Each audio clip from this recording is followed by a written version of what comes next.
नहीं चलेगी, नहीं चलेगी, नहीं चलेगी, नहीं चलेगी। हमारी मांगे हमारी मांगे रेगुलराइजेशन पॉलिसी लागू करो, लागू करो, लागू करो, लागू करो, लागू करो, लागू करो, लागू करो, मिनिमम वेजेस एक्ट लागू करो, लागू करो, लागू करो। हमारी मांगे पूरी करो, हमारी मांगे पूरी करो, रेगुलराइजेशन लागू करो, लागू करो, लागू करो। आवाज दो हमें, आवाज दो हमें, रेगुलराइजेशन पॉलिसी लागू करो, लागू करो। नमस्कार, NH1 न्यूज़ में आपका स्वागत है। आज सुबह जिस तरीके से all department casual labour United front Jammu province ने आज प्रोटेस्ट किया और उनका कहना था कि जो लॉन्ग पेंडिंग डिमांड्स हैं उनकी वो अभी तक गवर्नमेंट उसमें कोई संज्ञान नहीं ले रही है और कम से कम अभी 60,000 से ज़्यादा जो कैजुअल लेबर है वो अभी तक जो है परमानेंट नहीं हुई है। और भी क्या मसले हैं इस पे बात करने के लिए हमारे साथ सतीश शर्मा हैं। ये चेयरमैन हैं इस कैजुअल लेबर जो इन्होंने यूनाइटेड फ्रंट जो बनाया है जम्मू प्रोविंस का। आप बताइए सर, जिस तरीके से पिछले कई सालों से वादे किए जा रहे हैं कि आप लोगों का जितना भी कैजुअल लेबर है जम्मू कश्मीर में काम करता है उसको कहीं ना कहीं किसी न किसी पॉलिसी के तहत उसको रेगुलराइज किया जाएगा, तो क्या वजूहत देखते हैं कि वो अभी तक उसमें कोई काम नहीं हो रहा है? पहले तो नमस्कार रंजीत जी। पहले तो मैं आपका शुक्रिया अदा करूंगा कि जो आप हमारे जो दबी कुचली जो जमात है इसको अपने टीवी पे दिखा रहे हैं और न्यूज़ में बता रहे हैं और हमारी जो डिमांडें हैं वो गवर्नमेंट और एडमिनिस्ट्रेशन तक पहुंचा रहे हैं। सर, ये जो प्रोग्राम हमारा ये चल रहा है ये 25 सालों से चल रहा है और जितनी बार जितनी गवर्नमेंटें आई उन्होंने वादे ही किए, वादे के सिवा कोई ग्राउंड लेवल पे कोई काम तो हमें वो दिखानी। तो ये जो प्रोसेसिंग है, ये जो लोग गरीब लोगों का ये शोषण है जो मिसयूज़ हो रहा है, तो मुझे लगता है ये 25-26 सालों से लगातार हो रहा है। ये जो 94 के बाद जो लोग लगे हुए हैं, गवर्नमेंट के पास पॉलिसीज़ नहीं है, खाली झूठे वादे होते हैं, झूठे वादे करते हैं, उसके बाद फिर चले जाते हैं। वो नई गवर्नमेंट आ जाती है, फिर वो वादे करती है तो वो भी अपना काम करके और अपना जो बनता है जो चोरों कचारी करते हैं तो उसके बाद चले जाते हैं। जैसे यहाँ पे मैं आपको बताता हूँ, ये जो लोग लगाए हैं 61,000 लोग लगाया हुआ है, मैं इसको 61,000 ही बोलूँगा। अभी ये 1 लाख की फिगर बता रहे हैं। एक्चुअल में जब ये स्टार्टिंग में जब 94 के बाद जो गवर्नमेंट थी तो उसके बाद उसमें 5,000 लड़का था। अगर वो चाहते तो इनको रेगुलाइज कर सकते थे, रेगुलाइज ना करने की वजह से इन्होंने और लड़के लगाए। प्रॉब्लम इनको है, देखो इनको डिपार्टमेंट चलाने के लिए लोग चाहिए और अगर फ्री में लोग मिल जाएं तो मुझे लगता है इससे बढ़िया क्या हो सकता है गवर्नमेंट के लिए। और ये जो लोग हैं फ्री में काम करते हैं, जैसे मैं आपको बताता हूँ PHE डिपार्टमेंट है, इन्होंने कोई लड़का 500 रुपये में लगाया, कोई 1000 में लगाया, कोई 1200 रुपये में। मुझे बताओ इसमें उस लड़के का क्या उसको क्या पता है, उसको क्या होगा कि उसको तो एक उम्मीद चाहिए, एक नौकरी चाहिए उसको। तो जिस टाइम की वो गवर्नमेंट होगी उसकी रिस्पॉन्सिबिलिटी है उसको खाना देना, उसको जॉब देना। तो मुझे लगता है कि इसी चक्कर में वो जो लड़का है वो इस जंगल में मतलब इस जंगाल में फंस जाता है वो कि क्या आपको लगता है कि जो पहले की सरकार थी जो उसमें नुमाइंदे थे, जो MLA थे, जो मंत्री थे, पहला तो उन्होंने अपने वोट बैंक बनाने के लिए लोगों को एंगेज किया, दूसरा या तो उन्होंने अपने घरों में लगाए, तीसरा जो उनके घरों में पहले से काम करते थे उनको कहीं ना कहीं एंगेज करने के लिए ये लोग लगे और इनका नंबर इतना ज़्यादा हो गया कि डिपार्टमेंट भी अब परेशान है कि इनका करे क्या। सर, ये मैं आपको यही बात बता रहा हूँ, इनके पास अगर कोई पॉलिसीज़ होगी तो ये रेगुलर बंदा क्यों नहीं लगाते? मुझे बताइए 94 के बाद इन्होंने रेगुलर रोक क्यों नहीं लगवाए? इन लोगों को क्यों यूज़ किया? और जहाँ तक ये पुरानी गवर्नमेंटों के जो सवाल हैं वो आए, उन्होंने यूज़ किया, लगाया और चले गए। अब मुझे बताइए जो प्रेजेंट गवर्नमेंट थी BJP, PDP, NC, हर बंदे का जब इलेक्शन होती है तो हर बंदा यही आता है कि आप हमें वोट दो, हमें जिताओ और उसके बाद हम आपका जो रेगुलाइजेशन करेंगे, आपको महीने तनख्वाह देंगे, सब कुछ ऐसे कुछ। यहाँ तक कि हमारे पास फ़ोटो भी हैं जब BJP के लोग हमारे पास आए थे और उन्होंने बोला था कि जो पुरानी गवर्नमेंट है इनके पास कोई स्कीम्स नहीं है, ये हवा में है, इनके पास कोई पैसा नहीं है, ये कुछ नहीं कर सकेंगे आप हमारे साथ आओ, हमें वोट दो, हमें सत्ता में आने दो, तो उसके बाद आपका जो जो भी आपकी डिमांडें हैं हम पूरी करेंगे।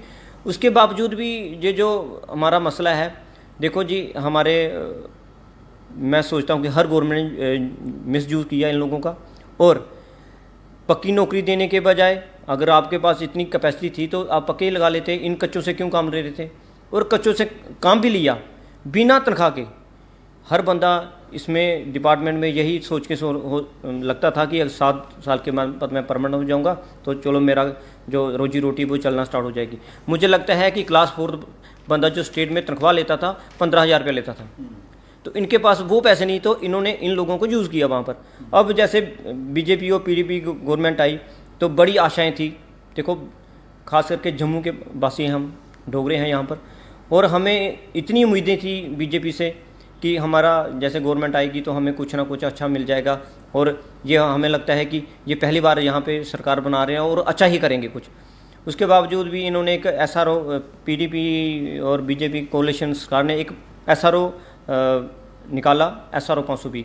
उसमें कुछ भी नहीं है। जो 10 साल की नौकरी की होगी उसको 10,000 मिलेगा, और उसकी सर्विस बुक बनेंगी, और उसके कोई भी फैसिलिटीज़ नहीं थी अदर जैसे एम्प्लाई हैं उसकी नहीं। उसके बावजूद भी इन्होंने SRO 520 सिर्फ चलाया, एक 500 लड़का हमारा रेगुलाइज़ किया, उसमें भी मुझे लगता है 200-300 लोग हैं जिनको तनख्वाह मिल रही है, बाकी वो खजल हैं। उसके बाद 6 मीटिंगें हुई, उसके बाद उन्होंने उस SRO 520 को क्लोज़ कर दिया, और ये बोलते रहे कि हाँ जैसे अब स्टेट कन्वर्ट हो रही है ड्यूटी में तो नए आपको फैसिलिटीज़ मिलेंगी और रेगुलाइज हो जाएंगे, और ये ड्यूटी में जो LG साहब आएंगे वो करेंगे आपके लिए।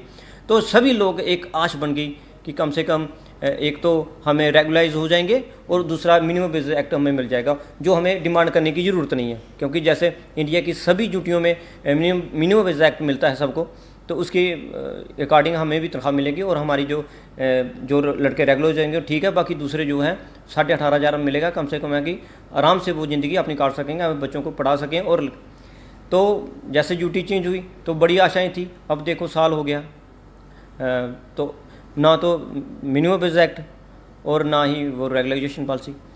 इसके लिए भी हमने सोचा था कि ये हमें प्रोग्राम ड्यूटी में नहीं करना पड़ेगा, हमें प्रोटेस्ट नहीं करना पड़ेंगे, तो उसके बावजूद हमें ये दोबारा रोडों पे आने के लिए मजबूर कर रहे हैं।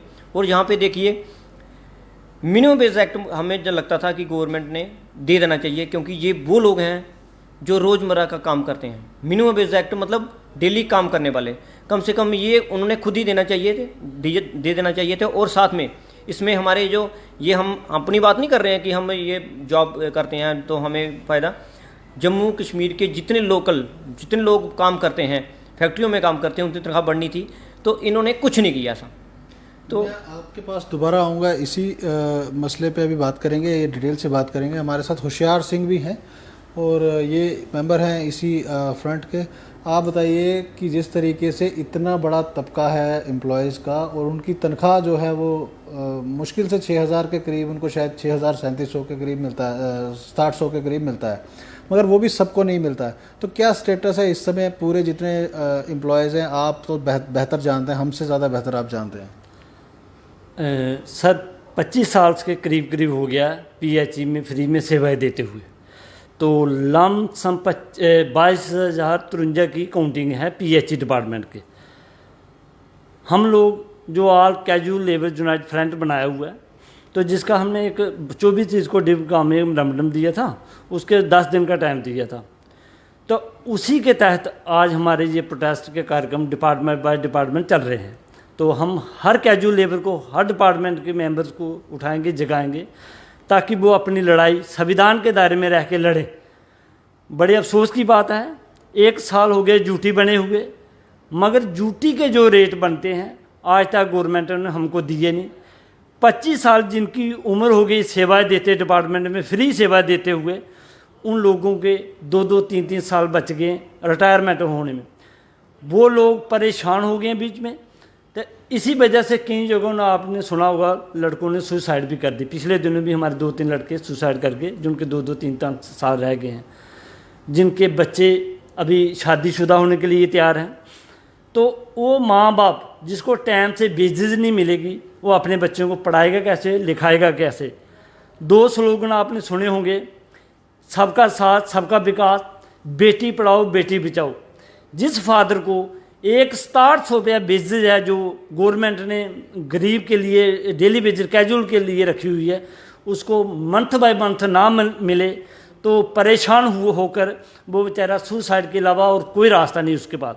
मगर हम फिर भी आपके माध्यम से हाथ जोड़ के सभी कैजुअल लेबर को ये आह्वान करते हैं, मरने वाला रास्ता ठीक नहीं है, लड़ने वाला ठीक है। मैं आपसे इसमें ही जानना चाहूँगा कि काफ़ी दूर दराज के एरियाज़ में जो लड़के लगे हुए हैं, पीएचई में लगे हैं या किसी और डिपार्टमेंट में लगे हैं, उनकी हालात हमने देखे हैं। घर में उनको खाना खाने के लिए नहीं होता है, फिर भी नौकरी करने के लिए उनको शहर में आना पड़ता है, इतनी दूर आना पड़ता है। तो क्या सभी को जो है वो तनख्वाह मिलती है? कि मैंने जहाँ तक सुना है कि बहुत सा एक बड़ा तबका है जिनको तो तनख्वाह भी नहीं मिलती है। मैं तो किसी दूसरे की बात बाद में रखता हूँ, मैं पहले अपने लिए बोल देता हूँ कि मेरे को भी 25 साल के करीब हो गया डिपार्टमेंट में सेवा देते हुए। लगभग 6 साल का मेरा पेंडिंग बेसिस खुद का बना हुआ है। उसी हिसाब से जितने भी 22,053 मुलाजिम हैं, इनका तकरीबन 5 साल 4 साल 6 साल का पेंडिंग बेसिस है। हर साल में पिछली गवर्नमेंट क्या करती थी, दीपावली पे, रक्षाबंधन पे, ईद पे इन्होंने एक एक बेसिस दे देनी, तो हर साल में 4-6 मंथ का बेसिस पेंडिंग रह जाता था। अभी भी इसी दौरान थोड़े दिन में जुलाई और अगस्त का पेंडिंग हमारा बेसिस नहीं मिला अभी तक। अभी सुना है 1 महीने का रिलीज़ हुआ, कब तक मिलेगा वो बाद की बात है। इसी सिस्टम से हर साल में ये 2 या 3 बेसिस देते हैं, बाकी का पेंडिंग रह जाता। वो पेंडिंग करते करते आज तकरीबन 6-6 साल का पेंडिंग बेसिस हो गया हमारा। साल हो के ड्यूटी बने हुए, ड्यूटी के तहत जो रेट मिनी वेज एक्ट बनता था वो आज तक हमको नहीं मिला। बड़े अफसोस की बात है, पिछली गवर्नमेंटों में इन्होंने 25 साल से हमें है जे बोर्ड बैंक की तरह इस्तेमाल किया। जब हमारा प्रोटेस्ट बड़ा ज़ोर शोर से चलता है तो हमें आश्वासन के नाम पर एक कमेटी फ्रेम करके दे देते हैं। रंजीत जी आप हैरान हो जाओगे, 25 साल में 2500 कमेटियाँ इन्होंने फ्रेम कर दी, मगर आज तक हमें कमेटी के नाम पे गुमराह करके रखा है। हम सोचते हैं ट्रांसपेरेंसी के लिए कमेटी ज़रूर है, मगर उस कमेटी को आगे काम बढ़ाना बिल्कुल नहीं आता। सिर्फ वो कमेटी के नाम पे हमें गुमराह करते हैं। 25 साल से 2500 कमेटियाँ, तो हमारे मजदूर गुलाम लोग मरते जा रहे हैं। ये बदुआ मजदूर से भी बुरी हालत हमारी हो गई है। मैं कहता हूँ गवर्नमेंटों ने, हम लोग जब प्रोटेस्ट करते हैं तो हमें कहा जाता है कि कानून का उल्लंघन कर रहे हो, मगर इन गवर्नमेंटों ने कितना कानून का उल्लंघन किया आप हैरान परेशान हो जाओगे। जब हमारे डेली वेजरों के घर में जाओगे, किसी के घर में राशन तक नहीं है खाने के लिए, वो अपने बच्चों को पढ़ाएगा कैसे, तो लिखाएगा कैसे। इन गवर्नमेंटों ने इतना अत्याचार कर दिया, पिछली गवर्नमेंटों ने। मैं परेशान हूँ, अभी इलेक्शन नहीं है, कोई विपक्ष और अपोजिशन वाला नहीं उठ रहा। अगर इलेक्शन होती तो सभी ने ग्राउंड में आके बोलना था। चीज़ मैं जानना चाहूँगा, कोविड में जिस तरीके से डिपार्टमेंट में मैक्सिमम काम हुआ है, उसमें जो कैजुअल लेबर थी उसका सबसे बड़ा हाथ था। हर जगह पे जब भी जिस भी डिपार्टमेंट में देखे कैजुअल लेबर सबसे पहले उनको लगाया जाता है। तो क्या आपको कभी कभी अफसोस नहीं होता है कि वही मुलाजिम आपके साथ लगा था, उसकी तनख्वाह 40,000 है या 45,000 है और आपकी 6700? तो जब दोनों को आप इकट्ठे बैठते हैं तो क्या दिल में कभी मलाल नहीं होता है? अपने आप को कोसते होंगे? ये क्या लगता है आपको कि किस तरीके की व्यवस्था है? आप कभी ग्राउंड में जाएंगे, परमानेंट मुलाजिम बहुत कम मिलेंगे आपको, किसी भी डिपार्टमेंट के होंगे। है ये डेली बेस कैजुअल लेबर काम करता हुआ मिलेगा। कोरोना वायरस की बात है, जिनको बड़ा सम्मानित किया गया, चाहे वो डॉक्टर पेशेंट हो या दूसरे डिपार्टमेंट के हों, मगर ऐसे पीएचई के एम्प्लॉयज थे जो रेड जोन एरिया घोषित कर दिए, तारबंदी लगा दी। उसके अंदर जो आने वाले ट्यूबवेल हैं वो हमारे लोग ट्यूबवेल लगाते भी हैं और बाल भी खोलते हैं रेड जोन के अंदर आते हुए। पिछले दिन हमारा एक कोरोना वायरस की वजह से एक हमारा लड़का ख़त्म भी हो गया बेचारा।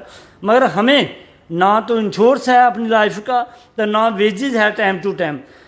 ये जो हमारे कोरोना वायरस के दौरान भी जगह जगह आप जाओगे हमारे लड़के काम कर रहे हैं, कोई छुट्टी पे नहीं, कोई पीछे नहीं हटा। मगर अफसोस गवर्नमेंट की तरफ से हमें वेजेस भी टाइम पे नहीं मिल रहा।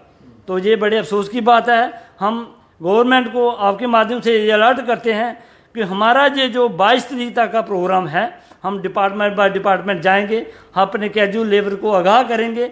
22 तारीख तक कभी भी हमारी उससे पहले काम छोड़ के हड़ताल की चेतावनी आ सकती है, क्योंकि हम मजबूर हैं, मजदूर हैं। बहुत बुरी हालत है हमारी, बड़ी मुश्किल से टाइम पास कर रहे हैं। अब हद हो गई है, 25 साल हो गए हैं, 2-2, 4-4, 7-7, 5-5 साल रह गए हैं हमारे। परमानेंट होते हैं, नहीं होते तो इन्होंने गवर्नमेंट ने फ्री में हमें घर भेज देना है। इससे पहले हम ये लड़ाई लड़ेंगे जबरदस्त तरीके, जब तक हमारा हक नहीं मिलेगा। तो लास्ट मेरा क्वेश्चन है आपसे, और बड़ा ब्रीफ में मैं चाहूँगा आप उसका जवाब दें। पिछले 25 साल से आप कह रहे हैं कि आप लोग डिपार्टमेंट में काम कर रहे हैं, किसी को 20 साल हो गए, किसी को 25 साल। इस दौरान क्या आपने देखा कि आप ही के जो लीडर्स हैं, जो जिस तरीके से आप इस समय कैजुअल फ्रंट बनाया हुआ है, और भी आपके जो हैं ये अलग अलग फ्रंट्स बन के सामने आते हैं, वो आपकी बात सरकार तक रखते हैं, तो कहीं ना कहीं आपको नहीं लगता है कि उनकी तरफ से जो है वो भी एक बड़ी वजह रही कि आपके मसले सॉर्ट आउट नहीं होते हैं, कहीं उनका ही सेटिंग हो जाती है वहाँ पर? सर, ये जो आपने क्वेश्चन पूछा, ये बड़ी देर पहले का ये हमें परेशानी आई थी, उस परेशानी को हमने पीछे कर दिया। फिर भी मैं आपको बता दूंगा, ये जो 2 साल बड़े थे हमारे रेगुलर एम्प्लॉय के, जो पहले हमारी 58 साल थी, उसके बाद 60 साल होगी। उस टाइम जो हेजिटेशन की थी रेगुलर एम्प्लॉय और साथ में हमने मिलके, तो उसमें बहुत योगदान था हमारे लोगों का, क्योंकि जिसको मजबूरी होगी, जिसके घर में खाना नहीं होगा, वही बाहर निकलेगा। और मुझे लगता नहीं है कि जिसकी 75,000 रुपये तनख्वाह होगी वो बाहर निकलेगा। तो हमारे लोग काफ़ी उनके साथ गए, तो जब मसले हल होने की बारी आई तो मुझे लगता है ठुंजा से सट होगी। यहाँ तक कि कुछ लोग हमारे डिपार्टमेंट में, जब हम डिपार्टमेंट में काम करते हैं, वो हमें बोलते थे कि ये क्या कर दिया, हमारे 2 साल बढ़ा दिए, कम से कम इन लोगों को नौकरी मिल जाती जो ये खज्जल हो रहे हैं। उस टाइम हमारी क्वांटिटी थी 20,000 के पास जब ये हुआ। ये कुछ लोगों ने ऐसा किया है, तो उनको इंजाम आपको सामने है, क्योंकि अब मुझे लगता नहीं कि रेगुलर एम्प्लॉय कुछ लीडर हैं कि जो आगे लीड करते हैं। तो जिसकी फिर हमने ये अपना सारा सिस्टम, हमने किसी को कोसा नहीं, क्योंकि उस टाइम हमारे कुछ लीडर थे नहीं रेगुलर जो कैजुअल लेबर के। तो फिर हमने एक मीटिंग की और सारे लोगों ने डिसाइड किया कि हम इकट्ठे हो जाएंगे और किसी परमानेंट एम्प्लॉय के साथ नहीं चलेंगे और खुद अपना मंच संभालेंगे। देखो, उसमें कुछ हमें कुछ डिपार्टमेंट में है जिसमें अभी रेगुलर तनख्वाह मिलना स्टार्ट होगी, जैसे फ्लोरिकल्चर है, जैसे अपना स्टेट डिपार्टमेंट है, एग्रीकल्चर है। इनमें छोटे छोटे डिपार्टमेंटों में ये तनख्वाह रेगुलर मिलना स्टार्ट होगी। उसमें हमारे कुछ डिपार्टमेंट हैं, जैसे पीडीडी है, पीएचई डिपार्टमेंट है, पीडब्ल्यूडी है। इसमें अभी रेगुलर तनख्वाह मिलना स्टार्ट नहीं हुई। हम चाहते हैं कि गवर्नमेंट को ये बड़ी बात नहीं है, एक सेंट्रल गवर्नमेंट इतना समुद्र है एक, मतलब हम चाहते हैं कि इन गरीब लोगों को ऐसी नौबत आ गई है। और इसके साथ साथ मैं आपको बता दूं, इनको कोई फैसिलिटीज़ नहीं है। अगर आप कहीं बाहर फील्ड में चले जाएं तो कोई भी, किसी को नहीं पता है कि ये डेली बेच रहा है। उसको पता है ये पीडब्ल्यूडी का बंदा है, ये पीएचई का बंदा है। कोई प्रॉब्लम आ जाती है, जैसे पीडीडी का कोई बंदा है, वो घर में सोएगा, उसके घर में खाना नहीं है, कोई फ्यूज़ ऑफ हो गया, कोई कट होगी, लाइन कट होगी, तो उसको जट से उठाते हैं कि तू यार एम्प्लॉई है तो तू काम कर, क्यों काम नहीं करता। हालांकि वो बेचारा सोशल होते हुए वो काम करता है, काम करके फैसिलिटी देता है लोगों को, पर उसको कुछ नहीं। उसके बाद जैसे अदर फैसिलिटीज़ हैं लोगों को मिली हैं, जैसे बीपीएल कार्ड है और साथ में बहुत सारी फैसिलिटी, जैसे कैजुअल जैसे लेबर कार्ड है, उसमें भी बड़ी फैसिलिटीज़ है, स्टाइपेंड मिलता है, उसमें बच्चों को पढ़ाने का खर्चा मिलता है और सारा कुछ बनता है हम लोगों का। तो मेरी यही उम्मीद है, आपके माध्यम से यही रिक्वेस्ट है, अपील है एलजी साहब को, कि इन मसलों को, ये छोटे छोटे मसले हैं, और अगर आप ये मसले हल करते हैं तो मुझे लगता है कि सबसे बड़े मसले होंगे। ये वो लोग हैं जिनके पास खाने के लिए खाना नहीं है। ये आपके कैमरे में ये नहीं बोल रहा हूँ कि ये मतलब ये इनका काम हो जाए तो ऐसा। आप ग्राउंड लेवल पर हमें छोड़िए, आप खुद, आप किसी बंदे को, आपको इतनी पावर है आपके पास, सीआईडी वालों को भेजिए, कोई आपके पास इतनी एजेंसी हैं, भेजो बाहर, देखो कि इनकी क्या हालत है। और बराबर काम करते हैं ये, और छुट्टी भी नहीं मारते हैं। छुट्टी इसलिए नहीं मारते हैं क्योंकि जो उसका सीनियर अफसर होगा वो उसकी एब्सेंट लगा देगा और उसकी सैलरी कट हो जाएगी। तो ये जो मैं सोचता हूँ मिसयूज़ और डबल मिसयूज़, मुझे लगता है कि ये लोग बिल्कुल ख़त्म हो चुके हैं किसी भी डिपार्टमेंट में। ये अपनी किसी एक डिपार्टमेंट की बात नहीं कर रहा हूँ, हर डिपार्टमेंट में। मुझे बताइए 225 में क्या बनता है? मैं चाहता हूँ कि इनकी मिनिमम वेज एक्ट दिया जाए, रेगुलाइजेशन पॉलिसी दी जाए, ताकि ये अच्छी तरह से अपनी फैमिली अपना रोजी रोटी कमाएं और अपने बच्चों को पढ़ा सकें। इसके साथ साथ हमें कोई शौक़ नहीं है रोडों पे आने का, और हमें कोई शौक़ नहीं है लीडर बनने का। हमने कोई इलेक्शन नहीं लड़नी है। हम चाहते हैं कि जब आपका हमारा मसला हल कर दोगे, हम में से कोई भी लीडर सामने नहीं आएगा। जय हिंद। तो ये थे हमारे साथ सतीश। इनका कह रहा है कि जिस तरीके से पिछले कई सालों से 60,000 से ज़्यादा जो है वो जो कैजुअल लेबर है जम्मू कश्मीर में, उनको रेगुलराइजेशन के लिए प्रोटेस्ट किए जाते हैं, धरने होते हैं, और जिस समय इलेक्शन का वक्त होता है उस समय उनका बड़ा मुद्दा बनाया जाता है। मगर वो समाज का बड़ा तबका है, उसकी तरफ जो है वो सरकार को ध्यान देना चाहिए। उन लोगों को जिस तरीके से वेजेस नहीं मिलते हैं, उन लोगों को इस समय खाने के लाले पड़े हुए हैं, उन चीज़ों को ध्यान रखते हुए सरकार को कोई ना कोई फ़ैसला उन पर ज़रूर लेना चाहिए। आप जुड़े रहें NH1 न्यूज़ के साथ।